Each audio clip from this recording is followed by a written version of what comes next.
आज हम जो हिमालय के अंतर्गत जो दर्रे आते हैं वो देखने की कोशिश करेंगे, जिसमें जैसे जम्मू कश्मीर के दर्रे हो गए और लद्दाख के दर्रे हो गए, हिमाचल प्रदेश, उत्तराखंड, इस प्रकार से जिनमें मुख्य मुख्य दर्रे आते हैं उनको हम आंसर की स्टाइल में याद ही करेंगे। क्या याद ही करेंगे? तो देखिए जम्मू कश्मीर के दर्रे। तो जम्मू कश्मीर के बेसिकली 3 मुख्य दर्रे होते हैं, पीर पंजाल दर्रा, बनिहाल दर्रा और जोजिला दर्रा। अब इसको हम परमानेंट माइंड में कैसे याद करें, तो उसके लिए हमें कहानी बनानी पड़ेगी, है ना। तो जम्मू को मैं जीमना बोल रही हूँ, क्या जम्मू को हम जीमना बोल रहे हैं। तो हम बेसिकली जिमाते किन किन को हैं, हम जिमाते बेसिकली हम पीर मतलब देवताओं को जिमाते हैं, मतलब भोग वोग लगाते हैं तो देवताओं को जिमाते हैं। एक हमें ननिहाल में रक्षपक दे के जिमाते हैं ना, उसकी बात हो रही है। तो एक हम ननिहाल में हमें जिमाते हैं और एक जिया जी घर पे आते हैं तो उनको हम एक रक्षपक दे के जिमाते हैं। किन किन को? एक पीर को, एक ननिहाल में और एक जीजा को। तो देखिए इससे क्या याद होगा, पीर पंजाल दर्रा, बनिहाल दर्रा और जोजिला दर्रा।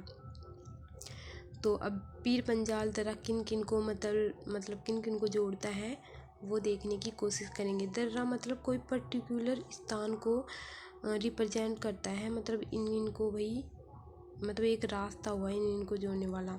तो पीर पंजाल दर्रा, ये दर्रा जम्मू से श्रीनगर जाने का परंपरागत मार्ग प्रदान करता है। कि ये क्या है, पुराना मार्ग प्रदान करता है। तो पीर पंजाल, तो इसे पीर आ रहा है तो इसे परंपरागत मान लेते हैं। पीर र की मात्रा भी आ रही है तो परंपरागत पुराना मार्ग प्रदान करता है। क्या परंपरागत, या मतलब परंपरागत को तो हम पुराना बोलते हैं। और इसमें जम्मू में एक श्रीनगर को डिनोट कर लिए, भाई इसमें श्रीनगर, जम्मू कश्मीर श्रीनगर है, ये कोई स्थान है। वैसे सबको याद रहता है जम्मू में श्रीनगर है। तो बेसिकली इसमें क्या हो गया, दर्रा जम्मू से श्रीनगर जाने का परंपरागत मार्ग प्रदान करते हैं, ऑटोमेटिक याद हो गया। तो अगले में चलते हैं। ननिहाल को हम बनिहाल बोल रहे हैं, क्या ननिहाल को हम बनिहाल बोल रहे हैं।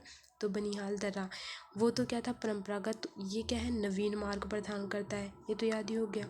अब इसके बाद इसमें एक चेनानी नासरी सुरंग आती है जो कि इसमें इम्पोर्टेंट है। इसके अंदर मतलब मार्ग के जाते हैं तो बीच में आती है चेनानी नासरी सुरंग, जिसको हम श्यामा प्रसाद मुखर्जी सुरंग भी कहते हैं। तो ननिहाल में कौन होती है, हमारी नानी होती है। और नानी क्या बेसिकली पूजा वूजा करती है श्याम की या फिर भगवान की, तो उसको ऐसे रिलेट कर सकते हैं।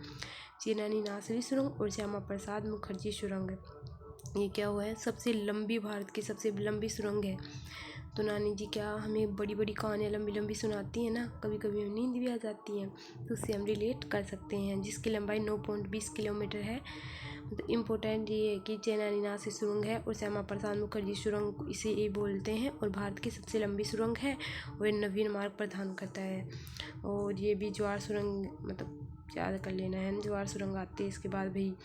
अब देखिए जोजिला दर्रा, तो जोजिला को हम मतलब उल्टा कर रहे हैं, जीजो, तो जीजो को हम जीजा बोल रहे हैं, ठीक है, ऐसे रिलेट कर लेना है। जोजी को जीजो बोल रहे हैं उल्टा करके, और जीजा तो क्या है, जीजा मतलब जो हमें जिया जी होते हैं उनको हम सब रेस्पेक्ट देते हैं अपनी फैमिली में। तो रेस्पेक्ट को हम श्री बोल रहे हैं, मतलब किसी के श्री लगाना मतलब रेस्पेक्ट देना। तो ये और दर्रे तो जम्मू से श्रीनगर जा रहे थे, ये श्री से स्टार्ट हो रहा है, मतलब रेस्पेक्ट से, सम्मान से। तो श्रीनगर से हम हर कोई जिया जी क्या लगाता है, हमारी फैमिली में सम्मान देता है। और जो आजकल के जिया जी होते हैं वो क्या होते हैं भाई, ऐसे थोड़ी आ जाते हैं बाइक वाइक से, तो कार से आएंगे। न्यू वाले जिया जी हैं ना ये, तो श्रीनगर से कारगिल जाने का मार्ग प्रदान करता है कौन, जोजिला दर्रा में, ठीक है। तो इसमें तो इतना ही हो गया, लद्दाख के दर्रे भी इसी स्टाइल में हम देखेंगे।